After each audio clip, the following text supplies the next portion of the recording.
of Oriville, Season 1, Episode 5, Pria. I'm recording this at a park, so you may hear the happy sounds of children playing in the background. I learned 2 important life lessons from this episode. Felt like it was a modern Aesop fable or something. 1, if you want to avoid a honey trap, have your ex with you at work. And 2, never get into a prank war with a robot. This was another very funny episode. I think I am adjusting to the humor. I laugh all the time, and I like that aspect of it. I've become totally okay with the humor. For instance, when they first see, I think that Pria is played by, oh gosh, I'm going to mispronounce her name. Charlene there is? Oh God, I'm such an idiot. I don't know actresses. I can't pronounce her name. You all know who I'm talking about if you know anything about actresses. And if you don't, then you don't care that I mispronounced his name because you're just as dorky as me. When they see her, the guy in the front, the one with the red beard says, based on her extreme attractiveness, I suggest we definitely should rescue her. And I just laugh because it's such a politically incorrect thing to say. And I'm just glad that we can actually still say things like that on television without being burned at the stake by the Security and Morality and Right Think Committee, like it seems like everybody's into these days. Because you can't have humor unless it's somewhat inappropriate. Oh God, I'm explaining humor. Okay, shut up, self. Therein ends the non-spoiler portion of my review. Now, if you don't care about spoilers, barrel on ahead, because here I go. They find somebody who is in distress. Her ship is stuck on a comet and she's about to barrel into a sun, and they decide to rescue her. Not just because she's beautiful, but she is very beautiful, and the captain is immediately smitten with her. Now, I talked before about I can see how having the main characters be exes allows for these romantic subplots, and I think that's really useful when you're writing an episodic series. And here I could also see the advantage of having the characters have previously had a relationship, because it really made you wonder if the first officer was simply being jealous and paranoid when she didn't trust this person that the captain rescued. And of course it was also obvious that the captain may have been a little bit biased by her extreme beauty and extreme friendliness, shall we say, and didn't want to believe any warnings about her. So that added a whole very human level of complexity to the story that I really like. I know that one criticism of the old Star Trek episodes was that because every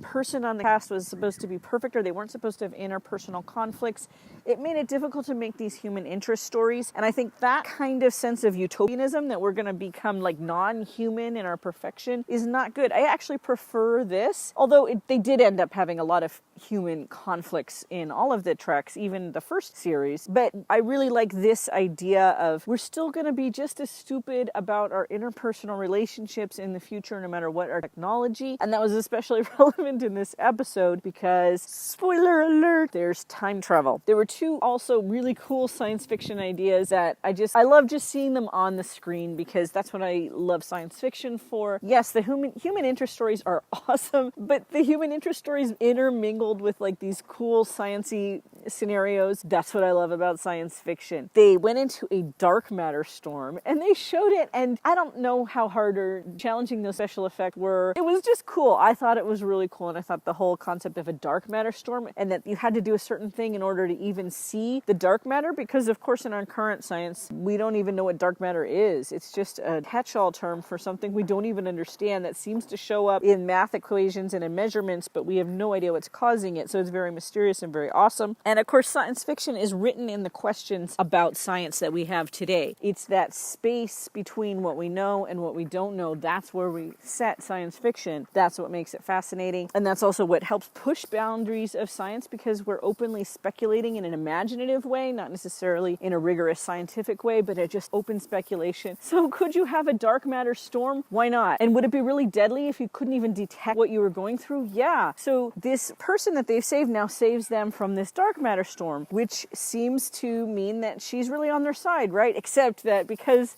his ex-wife is really suspicious of her, the viewer is also really suspicious of her. I even wondered if she had caused the dark matter storm, or if she was in league with some kind of bad guys, the Krill, or some other aliens that we didn't know about. And so she knew this dark matter storm or something like that. And it's a little more complicated than that. The second utterly cool thing was that there was a wormhole. And here's where we get the time travel. It was a stable wormhole between their century and the 29th century. And that's when we get the paradox. Turns out, spoiler alert, that she is a time traveler from the 29th century, and they would have died in this dark matter storm if she hadn't saved their lives. So at this point, I was still thinking sort of like a Star Trek episode, and I was thinking she would have saved them in order to fight the Krill, or they were going to have some fantastic destiny, or there was some very altruistic reason that she had saved them. No, that wasn't the reason at all. This was actually so cool. She's like a antiquities trader, and she doesn't care about them. To her, she doesn't want to kill them exactly, but she doesn't care about them at all. They're just extraneous. She just wants their ship to sell to future collectors. And so she goes to places where there was a ship that would be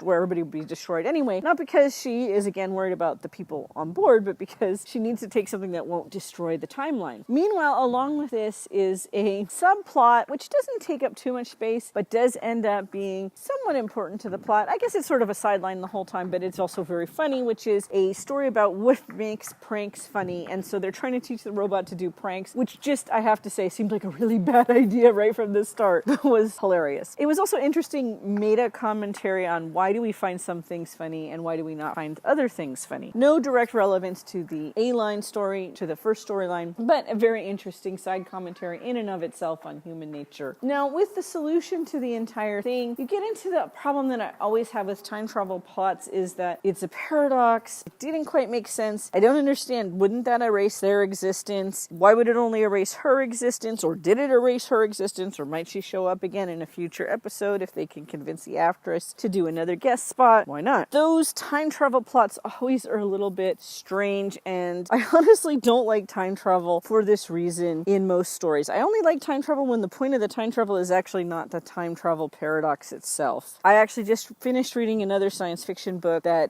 may or may not appear at the same time as this review. I don't know when they will appear. It depends on my posting schedule as opposed to my reading and viewing schedule. But I just finished reading another book that also involved time travel paradoxes. And again, just kind of, it always comes down to the can you shoot your own grandfather kind of paradox. And we don't know the answer to that. We don't know if it's a multiverse is the answer or if there's something else. And so it's always an interesting thought process, but there's something a little empty about it to me because I want to feel that history is significant. Maybe it's because I'm a historian. I don't like people just messing with history. That's stupid sounding, but that's the truth. And the only kind of time travel stories that I like actually are stories where people go back basically to study history instead of to desecrate it. I'm sorry if I'm a purist about history. That's just another little fluke of mine because I love history so much. But I also, it's a philosophical thing of mine that I feel like our actions have meaning. If there's a multiverse, I don't really think our actions have meaning. If you make one decision and that creates one universe and you make another decision and creates another entire universe, have you even made a decision? I don't like that kind of, that seems stupid to me, and I don't see there's any more reason to believe that that exists than you make a decision and that's it. You got the one arrow of time, entropy works one direction, and you have to live with your choices. So definitely in terms of writing, I think that having to live with your choices is a more significant storyline. Once you introduce time travel into a science fiction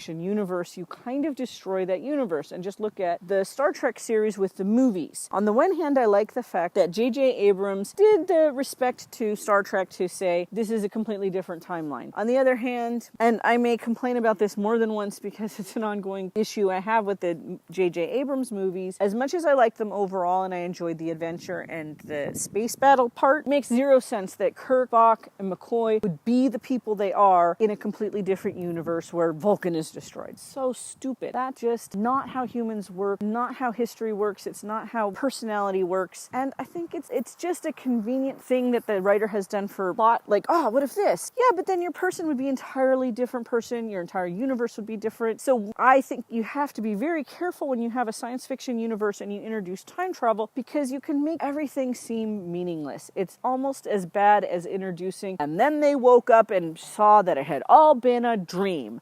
Well, if it was all a dream, why should I give a bleep, bleep, bleep? Because it's not meaningful. It's just a dream, you moron. So time travel for me is a double-edged sword. It's like arsenic. If you have too much, it poisons the entire pot. But with a little bit, it can have some flavor. Wait, arsenic is not used as flavor. What am I even talking about?